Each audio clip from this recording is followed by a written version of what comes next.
Now you notice I didn't talk about minerals. Minerals are a different concept. Minerals cannot be manufactured by plants, as we've already said.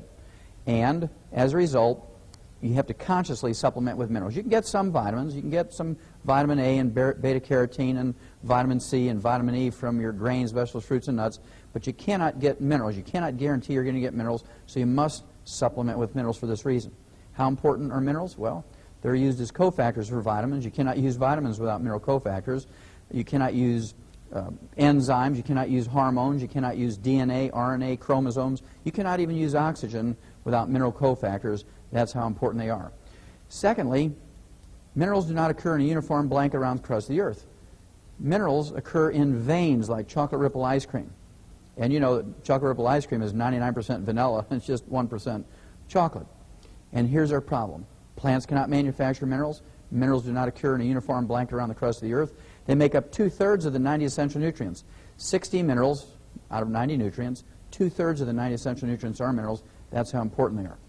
Now, one of the things that cause problems, in addition to plants not being able to manufacture minerals and minerals not occurring in a uniform blanket around the crust of the earth, is that we've used a simple fertilizer for the last 100 years in the United States called NPK, nitrogen, phosphorus, potassium.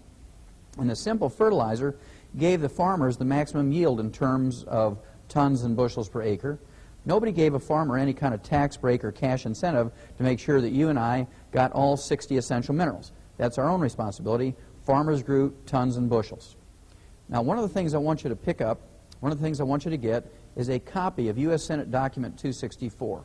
U.S. Senate Document 264 says that there's no longer any nutritional minerals left in our farm and range soils, and as a result, the grains, vegetables, fruits, and nuts that are grown there are minerally deficient, and as a result, the animals and people who eat these minerally deficient grains, vegetables, fruits, and nuts get mineral deficiency diseases, and the only way to prevent and cure them is with mineral supplementation.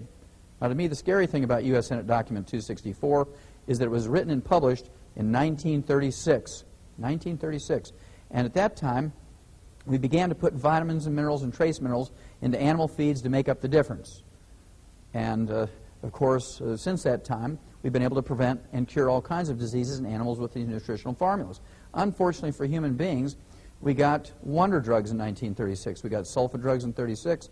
We got penicillin in 38. And we got cortisone in 42. And it was very easy for the medical profession to con the American public into believing they would find a wonder drug to fix everything. If we just gave them enough money for research, and if we faithfully watched Dr. Marcus Welby, MD, that they would find a wonder drug to fix everything. Well, you don't believe that anymore. That's why you're here, because you don't believe this anymore. You cannot get everything you need from your four food groups, and you must supplement with your vitamins and your minerals. There are 5 early warning symptoms that even a 5-year-old can recognize when you have mineral deficiencies that are dangerous and life-threatening. Number 1 is white, gray, and silver hair. White, gray, and silver hair indicates a copper deficiency because copper is required to manufacture hair pigment. Doesn't matter if your hair color, if your original hair color is blonde or red or brown or black.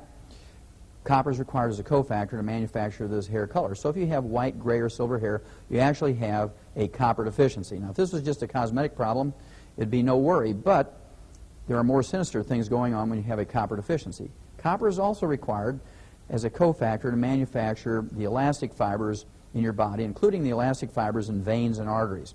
When you get a breakdown of the elastic fibers in veins, you get spider veins and varicose veins, which can result in certainly discomfort.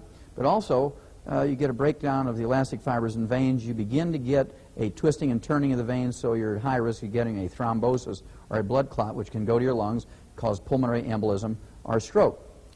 Then if you get a breakdown of the elastic fibers in your arteries, you get a balloon in that area of weakened wall, of the weakened arterial wall, and this is called an aneurysm. And if it's in a strategic location, like in your head or a coronary artery, and it ruptures, you will bleed to death in seconds, or you can get a stroke from that type of bleeding in the skull. This is due to a copper deficiency. Now, the nice thing about this is if you supplement with colloidal and chelated copper, the hair color will begin to come back, and it always comes back first at the nape of the neck, comes back over the top of the head, then the sides of the head. You're going to look like a pinto pony for a couple of months while this regrowth of hair color is going to take place. But when you see this hair color coming back on the outside, you know that the elastic fibers are healing on the inside in your veins and your arteries. Secondly, there's the liver spots or age spots in the back of your hands, your face, and your neck. And these liver spots, if you have 5 of them on the outside, you actually have millions of them in your brain, your eyes, your thyroid gland, your lungs, your heart, your liver, your kidneys, your bone marrow. And these are actually rancid fat. They're called trans fatty acids. They're called ceroid is a technical name, C-E-R-O-I-D, ceroid lipofusin. These are trans fatty acids. They're free radicals. They increase your risk of cancer and heart disease many, many hundreds of %. If you actually have an eyelid twitch, if you have a toe cramp, foot cramp, leg cramp, if you have spasms of the large muscle groups in your back, this indicates a calcium deficiency. And if you have a calcium deficiency, you don't want to wait until, of course, you have something tragic happen, like compression fractures or a fracture of your hip or your leg, which can be life-threatening. You want to supplement with calcium in the most quick way you can do it. And, of course, you want to do this as colloidal and chelated calcium, so you can rebuild those bones. And this is extremely important. Don't miss these signals. You could be 15 years old and have an eyelid twitch. Your body's telling you that you have a calcium deficiency. If you have low blood sugar, narcolepsy, or hyperinsulinemia, if you have diabetes, if you have adult onset type 2 diabetes, this indicates that you have a chromium and vanadium deficiency. And if you supplement with chelated and colloidal chromium and vanadium, it'll take about 4 to 6 months for your low blood sugar, your narcolepsy, and your hyperinsulinemia to stabilize.